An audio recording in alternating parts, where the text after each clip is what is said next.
होरी मधुर रस का अद्भुत समर्पण। मधुर रस कहो या आत्मसमर्पण कहो, अद्भुत भाव है, पर स्वार्थ कलुषित चित्त मानव ठीक न समझ सका। स्वाभाविक है हे वज्रना, मधुर रस में अपना सुख, अपनी तृप्ति, अपना सम्मान कुछ है ही नहीं। इसमें तो अपना उत्सर्ग है, अपने आप का संपूर्ण दान। श्रृंगार इसलिए कि वे देखकर प्रसन्न होते हैं, भोजन इसीलिए कि उनका प्रिय ये देह स्वस्थ रहे। अरे रूठना और मनाना भी इसीलिए कि उनके सुख में वृद्धि हो, उन्हें आनंद मिले। उनका सुख, उनका आनंद, उनका आह्लाद, अपनेपन का इतना उत्सर्ग कि अपनी सत्ता ही समाप्त। उनका उनका उनका और वे मैं कहीं खो गया है, और वे इतने करीब आ गए कि अब तो वे ही रह गए हैं।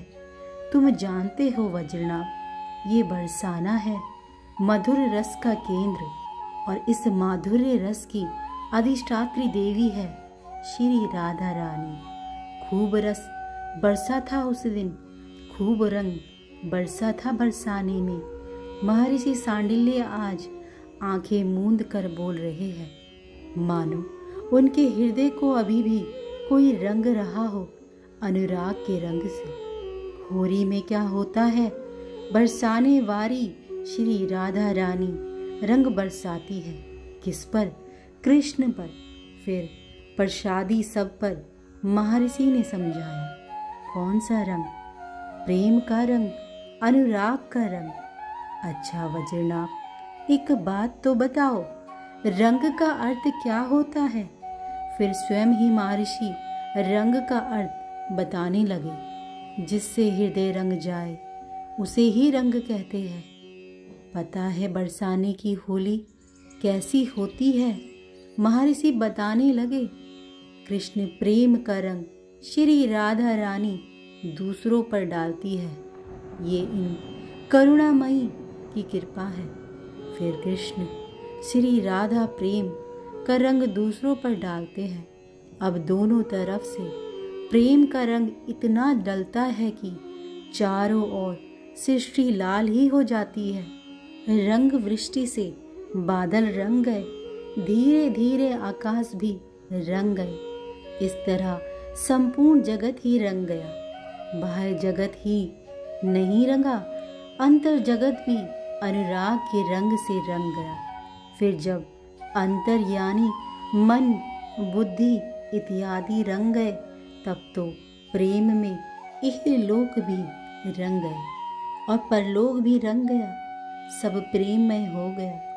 सब प्यार की सृष्टि चारों ओर दिखने लगी। बड़ी गंभीरता से आज रस चर्चा कर रहे थे महर्षि सांडिल्य। प्यारे, देखो मेरी ओर, ध्यान से देखो इधर, मुझसे आंखें मिलाओ। इधर उधर नजरें क्यों चुराते हो? समझी अब मैं देख रही हूँ तुम्हारी ये आंखें लाल क्यों हो गई है, गुलाल से भी ज्यादा लाल। क्या हुआ बताओ? कमल और गुलाल को भी तुम्हारे आंखों की लालिमा ने पीछे छोड़ रखा है। क्यों बताओ? कैसे? किसने बिना किसी साज बाज के लाल कर दी तुम्हारी आंखें? बोलो। हाँ, बहुत चतुर होगी वो, है ना? और ये तो बताओ कि इन आंखों की रंगाई का मोल तुमने कितना दिया है? पकड़ लिया था श्री राधा ने अपने श्याम सुंदर को। जब वृषभान जी के महल में चुपके से चढ़ तो गए थे, पर श्री जी सामने तब प्रश्नों की बौछार कर दी थी श्री राधा रानी ने। कहाँ खेल कर आए हो होरी? किसने खिला दी तुम्हें होरी? व्यंग्य बाणों की चोट सह रहे थे श्याम सुंदर। आंखें तो लाल हो गई, पर तुम्हारी लाल अधर कैसे काले पड़ गए? ये होंठ तो तुम्हारे लाल थे ना, फिर कैसे काले पड़े? श्री राधा रानी फिर व्यंग कसती है। सखी के काजल लगे नैनों को चूमा होगा तुम्हारे अधरों ने। मैं सब समझती हूँ, जाओ मेरे पास से जाओ। तभी बाहर से हल्ला शुरू हो गया। हो रही है। नंदगांव के सब ग्वाले वृषभान जी के महल में आ खड़े हुए थे। श्री राधा जी ने देखा कन्हैया को सिर झुकाए खड़े हैं, नैनों से अश्रु टपकने लगे। हाथ जोड़ लिए। श्री राधा को दया आ गई। कृष्ण को पकड़कर अपने हृदय से लगा लिया। दोनों युगलवर गले मिलते रहे। अब थोड़ा इधर भी तो आओ। हंसते हुए ललिता सखी ने कृष्ण को अपनी तरफ खींचा।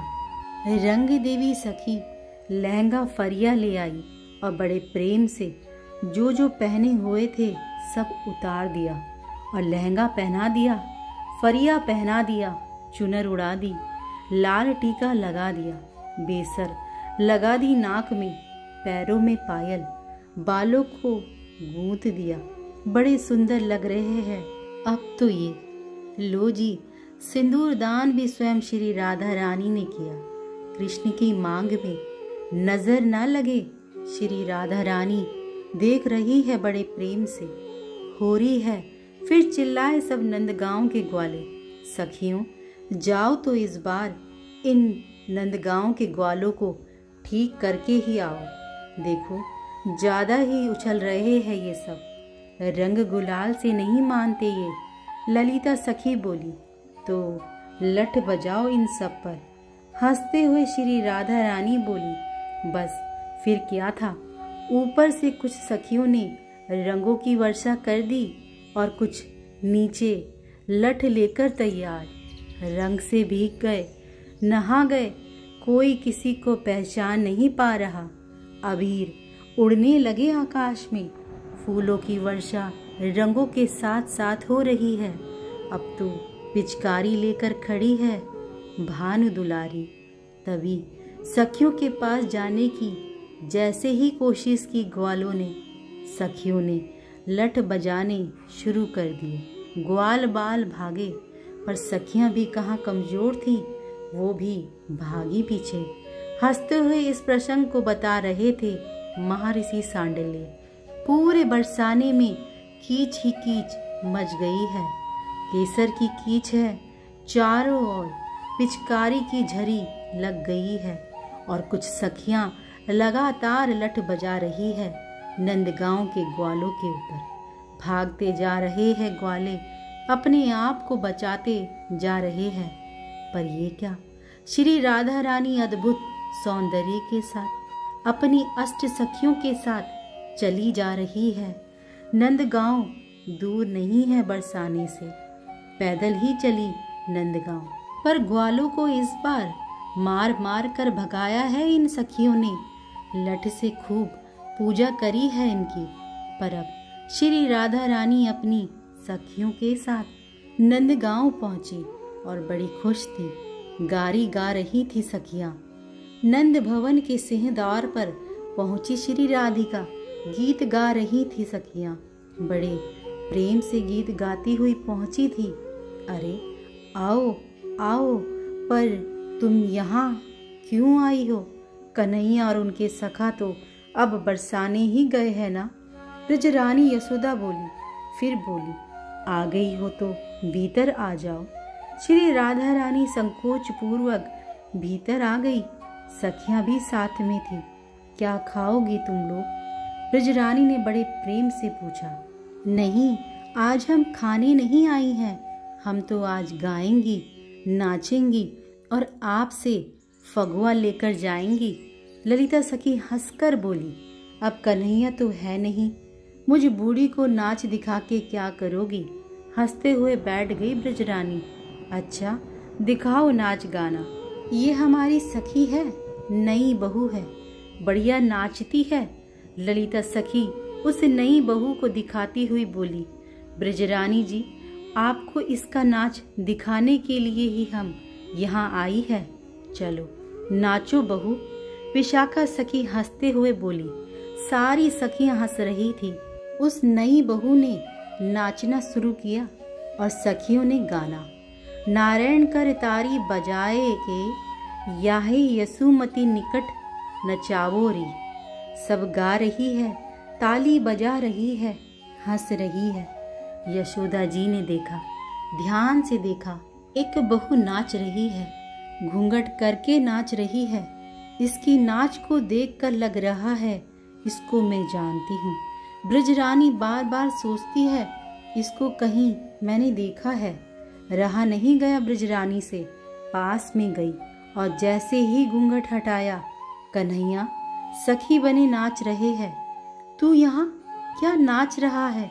ब्रजरानी ने भी पीठ में एक थप्पड़ दिया, फिर हंसी आ गई। अरे तू कैसे फंस गया इन बरसाने वारियों के चक्कर में? कन्हैया क्या कहते। श्री राधा रानी मुस्कुराते हुए जाने लगी तो ब्रजरानी ने माखन खाने को दिया, सखियों ने भी खाया। अब जा छोड़ के आ। ब्रजरानी ने फिर कृष्ण को भेज दिया।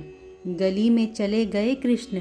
बस अब तो कृष्ण ने एक ताली बजाई जोर से, बस आगे ग्वाल बाल। गली को ही घेर लिया चारों ओर से सखाओं ने। सखियां फंस गई। कन्हैया आगे बढ़े और श्री राधा रानी के गालों में अबीर मल दिया। रंग से भरा कलशा लेकर आया मनसुख। कृष्ण ने बड़े प्रेम से श्री राधा रानी के ऊपर रंग का पूरा कलशा डाल दिया। अब तो ललिता सखी से भी रहा नहीं गया। उसने कृष्ण को पकड़ा, जोर से पकड़ गालों को रगड़ दिया। रंग पूरे नीले बदन में लगा दिया। गुलचा मारकर ललिता सखी बोली, होरी है। कृष्ण हंसे और अपनी प्यारी श्री राधा रानी के पास गए। बड़े प्रेम से दोनों गले मिले।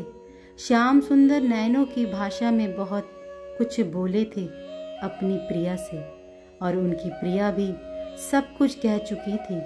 तो अब श्री राधा रानी ने पूछा था। श्याम सुंदर गंभीर हो गए थे, कुछ नहीं बोले। पता नहीं क्यों नेत्र सजल हो उठे थे उनके। जय श्री राधा, जय श्री हरिवंश।